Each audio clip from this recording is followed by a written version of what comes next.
Shalom saudara-saudara yang dikasihi Tuhan Yesus Kristus, salam sejahtera buat saudara semua dimanapun saudara berada. Damai dan sukacita oleh Roh Kudus melimpah senantiasa dalam hati dan kehidupan saudara semua. Ayat renungan hari ini terdapat di dalam Kolose 1 ayat 16.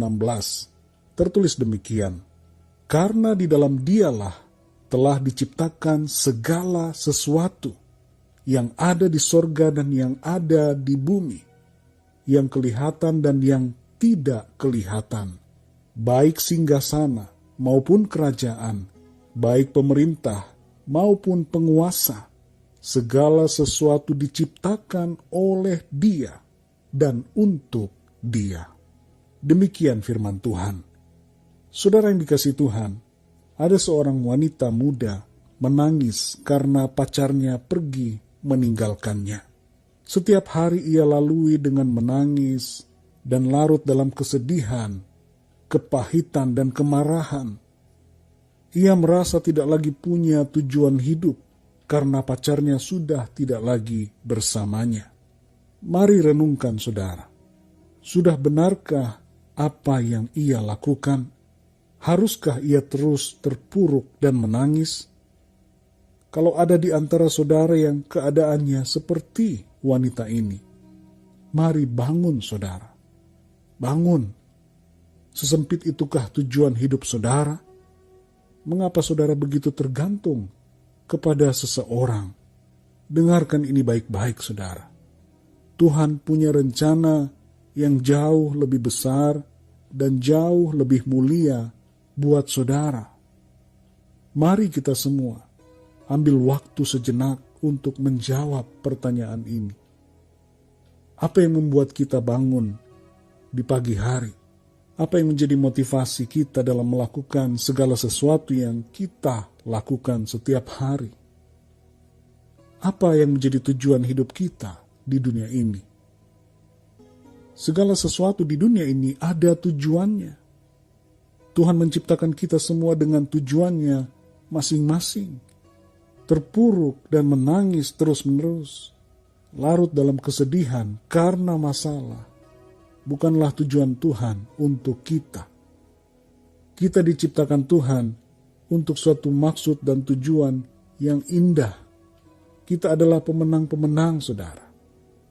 Hidup kita harus bergerak maju untuk menggenapi rencana Tuhan.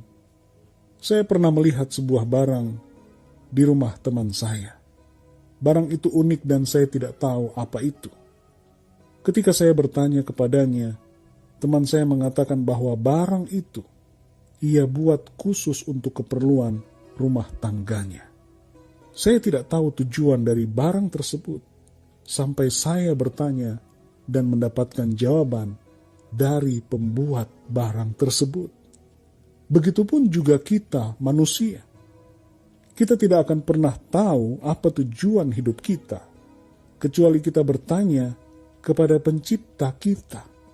Dalam Kolose 1 ayat 16 dikatakan bahwa segala sesuatu diciptakan oleh Dia dan untuk Dia. Mari kita perhatikan ayat ini saudara. Segala sesuatu diciptakan oleh Dia dan untuk Dia. Siapakah Dia yang dimaksud di sini? Yaitu Tuhan Yesus Kristus, yang telah ada sebelum segala sesuatu ada, yang awal dan yang akhir, pencipta segala sesuatu. Saya dan saudara diciptakan oleh Tuhan dan untuk Tuhan. Dalam Yesaya 43 ayat 7 tertulis, semua orang yang disebutkan dengan namaku, yang kuciptakan untuk kemuliaanku, yang kubentuk dan yang juga kujadikan. Jadi kita semua manusia diciptakan untuk kemuliaan Tuhan. Saudara yang dikasihi Tuhan, setiap hari ketika kita melakukan segala aktivitas kita, lakukanlah semua itu untuk kemuliaan Tuhan. Jangan biarkan kehidupan kita terperangkap oleh seseorang, oleh keadaan, ataupun masalah yang mengaburkan kita dari tujuan hidup kita yang mulia. Apabila kita memahami bahwa kita hidup untuk memuliakan Tuhan, maka kita akan menuruti apa yang menjadi kehendak firman Tuhan. Kita akan terus berjalan dalam semangat dan sukacita karena Tuhan.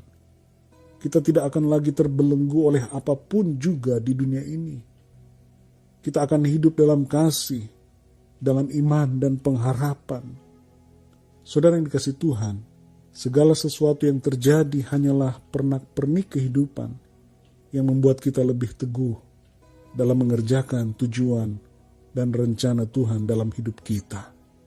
Mari sadari saudara, bahwa kita hidup untuk memuliakan Tuhan. Karena itu layanilah Tuhan dalam segala keberadaan kita.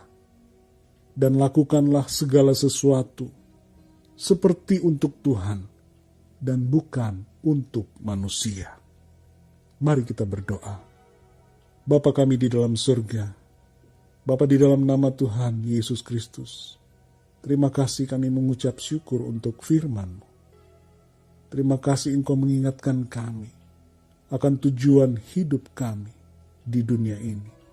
Kalau Engkau masih mengizinkan kami ada dan hidup di dunia ini, maka Engkau bermaksud agar kami hidup memuliakan nama-Mu ya Tuhan. Tolong kami ya Tuhan, pimpinlah hidup kami terus, kuatkan kami, supaya kami selalu berjalan dalam kehendak firman-Mu, supaya kami selalu bersemangat dan bersukacita, menyadari bahwa hidup kami diciptakan oleh Engkau dan untuk Engkau. Kami diciptakan untuk kemuliaan-Mu ya Tuhan. Oleh karena itu, saat ini kami mau berkomitmen hidup untuk kemuliaan-Mu, hidup melayani-Mu. Segala sesuatu yang kami lakukan, kami mau lakukan sungguh-sungguh, seperti untuk Tuhan dan bukan untuk manusia. Sebab Engkaulah yang kami layani dalam segala aktivitas kami. Terima kasih Tuhan, pimpinlah hidup kami terus, sampai selamanya. Dalam nama Tuhan Yesus Kristus, kami berdoa dan mengucap syukur. Haleluya. Amin. Puji Tuhan, saudara yang dikasihi Tuhan, saya percaya firman Tuhan menjadi berkat dan kekuatan buat saudara semua. Dan Roh Kudus akan memberikan pemahaman yang lebih dalam tentang kebenaran firman Tuhan. Tuhan Yesus memberkati saudara semua. Sampai jumpa dalam renungan yang berikutnya. Haleluya.